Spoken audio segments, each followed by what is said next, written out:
Quaid Azam day کے حوالے سے ہمارا اعلان پر امن پاکستان کے چیئرمین خلیفہ محمد تسلیم راجپوت کی ہدایات پر ٹنڈوجام مالاکنڈ چوک سے پریس کلب ٹنڈوجام تک قائد اعظم زندہ باد ریلی کا انعقاد کیا گیا اور پریس کلب ٹنڈوجام پر کیک کاٹا گیا۔ 25 دسمبر قائد اعظم محمد علی جناح ڈے کے موقع پر قائد اعظم زندہ باد ریلی زیر نگرانی غلام مصطفیٰ اونر، رشیدہ پہیور، بشارت گوپانگ، محمد خان اونر، ذیشان راجپوت و دیگر کی قیادت میں نکالی گئی۔ شرکا نے خطاب کرتے ہوئے کہا کہ چیئرمین خلیفہ محمد تسلیم راجپوت کی ہدایات پر بابا قوم قائد اعظم محمد علی جناح کی سالگرہ کے موقع پر قائد اعظم زندہ باد ریلی نکالی گئی ہے اور پاکستان لازوال قربانیوں کے بعد حاصل کیا گیا ہے۔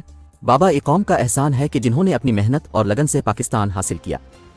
اس موقع پر مرکزی چیئرمین خلیفہ محمد تسلیم راجپوت نے کہا کہ ہمارا اعلان پر امن پاکستان کے پلیٹ فارم سے ملک بھر کے پریس کلبوں پر قائد اعظم زندہ باد ریلی اور سیمیناروں کا انعقاد کیا گیا ہے۔ ہم پورے پاکستان میں امن چاہتے ہیں اور ہم خوش نصیب ہیں جو پاکستانی ہیں۔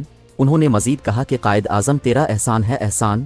اس موقع پر محسن عباسی، جاوید راجپوت، رانالہ بہادر سمیت دال عہدیداران نے کثیر تعداد میں شرکت کی۔